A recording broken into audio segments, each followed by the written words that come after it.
కొంతమంది వంకర టింకర్లు సరి చేసుకోరు, దేవుని దగ్గర దీవెన కొట్టేయాలని చూస్తారు. కుదరదట్లా. నీ నిమిత్తమే ఆశీర్వాదమైనా, నీ నిమిత్తమే శాపమైనా, నువ్వేం విత్తుతున్నావో దాన్నే కోస్తున్నావు. నీ ఇంటిని దరిద్రత వెంటాడటం, నీ ప్రయత్నాల్లో విఫలత ఏర్పడటం వెనక ఎక్కడో ఉంది లోపం, సరి చూసుకోవాలి.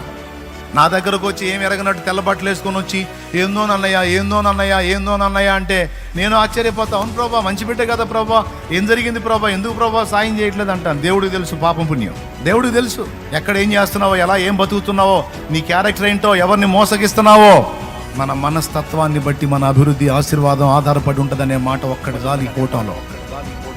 మన బుద్ధిని బట్టే మన ఆశీర్వాదం కానీ శాపం కానీ ఆధారపడి ఉంటుందనే ఒక్క మాట చాలు. నీ మైండ్ సరిగా పనిచేస్తే దాన్ని నువ్వు బ్యాలెన్స్ చేసుకో. నా తండ్రి ఒకంత కాదు, 4 గంటలుగా నిన్ను ఆశీర్వదిస్తాడు. Download ShareChat.